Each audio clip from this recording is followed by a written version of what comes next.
Hey guys, welcome back. Alright, so in the last video, we discussed the mindset of the motivated seller, what it's going to take to have a smooth conversation and get it from point A to point B. B being a signed contract. Alright, so as we discussed, it's going to take know, like, and trust. It's going to take finding the problem, solving that problem, and showing them a solution. That's what's going to build that rapport. This is all about rapport. I can't teach you nothing else. I can't teach you sales. All right, I would love to do sales 101, but this is not sales. We're not selling anything.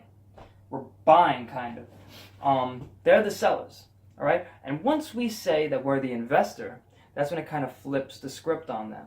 So I usually try to bring it to about 5 minutes into the conversation before I land that investor bomb on them. Because you're going to notice a change. All right, in the beginning, they're the sellers. As soon as you call, they're happy. They're excited, all right? Because they put out an ad, and we're responding to it. So in their head, yes, this is a buyer. This is somebody who's going to come and take this problem off my hands. All right? That's what they're thinking. So you're going to call up. You're going to introduce yourself, tell them that you were, interested. You found their ad, and you're interested, and you just want to know a little bit about the property. That's when the questions come in. Get in, start asking those questions, start finding out. You got to dig. Find out what it is, the reason why they're selling, the reason why they're for sale by owners. Why are they not looking for that? Why are they not trying to do that realtor fee? So when you find that out, try to keep it to about 5 minutes into the conversation before you say anything about being an investor. Don't say anything about being a company. All right, people don't like to talk to companies. The people, as soon as then it becomes like a telemarketer or soliciting. All right, we're not lying to them. If I can imply that I'm a buyer, that I'm going to live in the house, in the beginning, I'll steer it in that direction without actually saying it. If I don't have to, if I'm not lying and I don't have to say that I don't intend on buying the property, I'm going to hold off as long as I can without lying. So it's very important because once you start saying you're an investor, their attitude is going to change a little bit. Not to say it's going to be in a bad way, but you will see a little bit of a change because now they're going into those limited buying beliefs. All right, as kids, and this is getting into the sales part. This is the sales 101. Limiting buying beliefs. All right, this is an important thing here. I'm going to teach you something. Limited buying beliefs. Right here, guys. This is the concept that kills entrepreneurship. All right, this is what keeps most people. It's holding back. It what keeps most people stuck at a 9 to 5 at your desk every day, killing creativity, destroying dreams. This is what holds people back. And this is what's going to hold your sellers back. All right? Going into, if you really want to know the psychology of sales, I would strongly suggest learn about the hierarchy of needs. All right? This is Hanslow's hierarchy of needs. And basically it is a pyramid that just lays out how we as a society, as humans, see and prioritize our needs. All right? At the bottom here, at the very core, the most important thing is our need for survival. All right? This is our survival needs. It is our, shelter, food, water, what we need to live, breathe, air. That is the most important thing. So anything that's related to that in sales is going to be, it's the low costing. Well, not low costing because you got, we are in, as real estate, you're selling homes, that's a survival need. That's shelter. That's one of the most strongest needs. All right? Things like water and stuff. So when you're looking at products like that, that is something that is always going to be sellable. That is something that people have to have. And as we go up the pyramid or up the ladder, you're going to see it's going to get less and less prioritized. But it also collides with the value of it too, because it goes in another direction if you see. So survival is the core. Above survival, you have security. All right, so security, safety. That's your fire alarms, But that's also security is in jobs. That's why we're stuck in the 9 to 5. One of my main problems when I started this business, because I started this company. I started everything from scratch, starting over with everything. So I started off with $40 in my pocket when we had started this. No job, and I'd come off to, I'd always done businesses. I owned a video production studio. I owned a recording studio. But when I started this, I was basically starting over, and I built everything from the ground up. And that's why I talk about the limited buying beliefs, because a lot of people, family, friends, everybody's going to tell you go for the safety route. If you're in a relationship, if you have a family to provide for, this is going to be one of the hardest things to overcome. Getting your family on board, especially with this, when you're in control of the money you make, when you're in control of your income, it takes a whole perspective of things, and it's hard to get your family and friends to follow along with that. If you can overcome that, you also have that's why it's important for you to overcome limited buying beliefs, and it's why you have to help your sellers overcome limited buying beliefs. Going up, so security, having the security of a job, having the security of the home. With your sellers, they need to feel secure.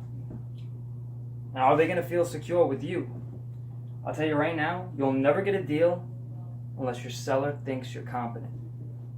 That's what it takes.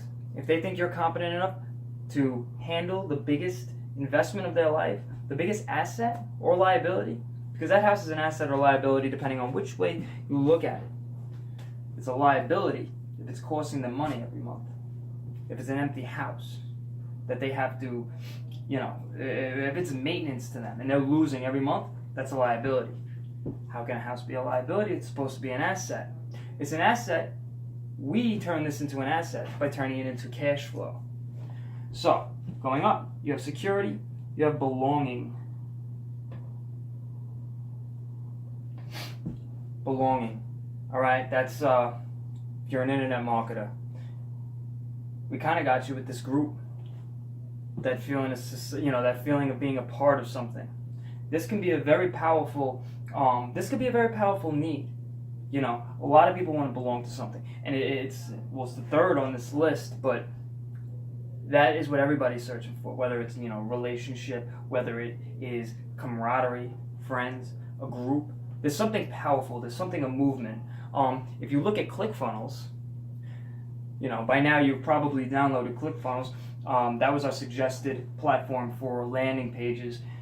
If you look at how Russell Brunson, how he talks, he's created an underground movement for online entrepreneurs, all right? Something so powerful that we are trying to duplicate. We're trying to get off that same vibe with propertypreneurs, all right? So if you feel if you're looking for that belonging, if you feel a part of this group, if you're interacting with your other members, that's what this whole thing is about.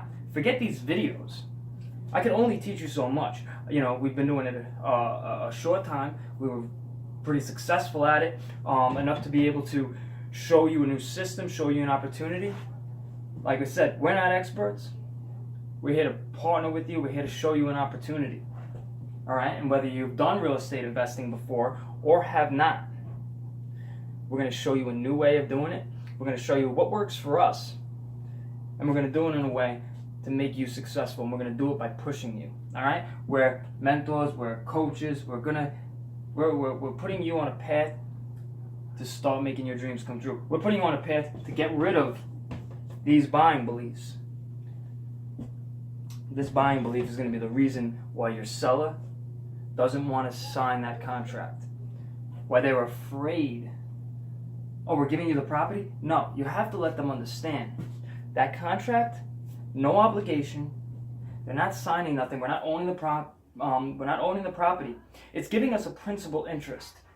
All right, it's allowing us to be able to legally market this property. But they're not obligated to nothing. So above belonging is esteem.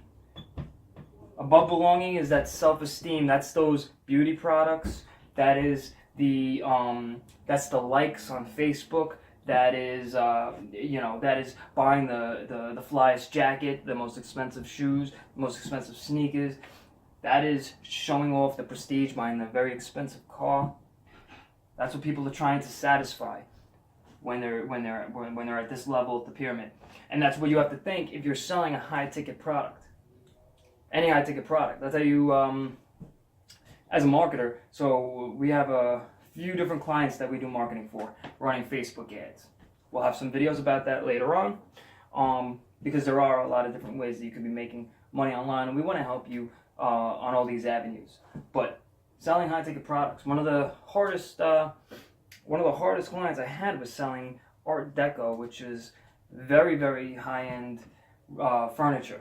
It's a mid-century furniture, and these are 2,000, 5,000. There was a $19,000 chandelier, I think.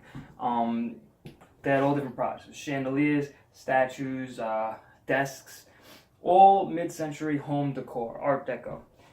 That's a hard product to sell on Facebook. Facebook is a non-intent form of marketing, and people don't go there to buy. People go there to belong. They go there to get into a community, to talk to their friends, and like puppy pictures. All right, they want to laugh and look at memes. They don't want to buy. All right, so we're calling people at their home. We're calling warm leads. Those are people, and they don't want to buy either. They want to sell, so we're flipping the script on them. And at the top here, just to get on the top, to finish off this pyramid, at the top is self-actualization. All right, that's actually, I made a mess here. All right, but at that top, that is what we are actually selling. But we got a few of these things here. But self-actualization, that is what you came into this course for. You came here to learn. You came here for self-development. You came here to look at a new way of maybe build a new career, build something to create your own business, something to better yourself, self-development. As one of my main motivators, one of the main things I wanted to get into as an entrepreneur, I wanted to build something from scratch. I wanted to start at the bottom. I wanted to start with little to no money, $40 in my pocket, and I wanted to create something. All right, because with bad decisions that I made in my life and everything that has come up until the point where I wanted to basically show that anybody can do what we have done. At first it took a couple of years of really learning it, and I've done it my entire life. But I had a business that failed. We had a studio that pretty much folded. We lost the studio and had to start from scratch. And that's when we got into, I was marketing artists back then. Then I wanted to do the same concept, marketing businesses. So the business I went after was real estate and marketing real estate agents and investors. Then we decided this was something that's very doable. We're going to start investing ourselves. That's how we got into it. I got off the whole thing with this limited buying belief, was that a seller is not going to want to sign this contract. That contract is the only way that makes this legal. It's the only way to make this work. We cannot market that property. We're not agents. We don't have a license. So without this contract, we have no deal. You'll get people that'll say, find me buyers, then we'll sign the contract. Still, we can't do that. You're going to put up ads and you're going to go find things. If you get caught, then, it's just, you're going to put yourself in trouble that you don't want to be in. So, they just need to understand. They're not getting into anything. They're not being obligated. They're not signing over rights to the house. They're giving us a lease agreement. They're giving us the option to buy the house in the future and giving us principal interest to be able to market that property, to be able to market it to an end buyer, get somebody in the house, and it's as simple as that. Once they understand that this is that we're doing what they're already doing already. If they're marketing it for a buyer or if they're looking to rent it, because some of these people are just renting, and they're just renting. They never even thought they never thought about selling. And then we come in, we give them that, and they are open to the idea. They want to know a little bit more about it. A lot of them will, like I said, 1 in 3 people will be interested. Not to say that they will do it, but they will be interested enough to hear you out. And if you can convince them that you're competent, they're going to let you market that property, they're going to let you sell this house, and then we get a buyer, get it in there, and then we're putting 10% on that lease agreement. So that is how you talk to sellers. This gives you a good idea of, and this works, I wanted to do it this way, so that if you're not just selling real estate, whether you're selling anything, if you follow the core, it's not selling like back, if you watch The Wolf of Wall Street, because I brought that up before, that's hard sales. That is, buy or die tactics. You're going to be relentless, and you're going to salesy, car salesman, used car salesman. Everybody always when they picture sales, they think of a used car salesman. We're doing soft sales. We are the opposite. We're coming in, this is like permission-based marketing, permission-based sales. All right? We want to give them the option. All right? For any type of sales right now, we want to, for any type of sales, we want to provide value. All right? We're going to provide value, show them what we can do, and that's going to equal the sale. We're going to give them a little bit of information, enough to draw them in, to be able to build that know, like, and trust. And if you can provide value, show you're competent, show that you're an expert in your field, people will buy from you. They will hear you out. They will listen to you, because nobody's going to buy anything from somebody they don't like. All right, just off that principle. So it is very important. Make sure that you're asking questions. Make sure that you're gaining rapport, and don't let the conversation get steered in another direction. It's a numbers game. So you don't want to be, you don't want to be you don't want to be going after people that are just not a right fit. All right. If you look at a deck of cards, there are 4 aces. All right. There are always going to be 4 aces. You can't turn a jack into an ace. You can't turn a 10 into an ace. All right, a 10 will always be a 10. We have enough leads that you're able to go through, and sometimes you're going to want to sometimes you're going to want to try to turn that jack into an ace.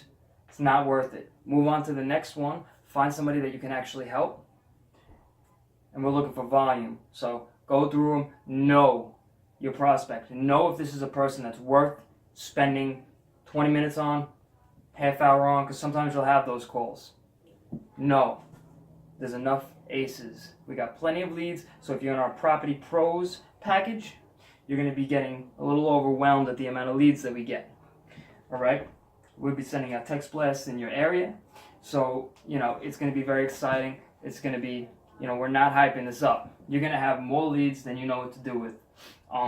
So it's just about going in and getting it done. Making calls, dial. It's always one call away. You just don't know which call it is. So you got to keep calling and calling. All right? So we will see you in the next video. We hope you learn a lot in this. Remember, questions, doctor. All right, we'll see you soon.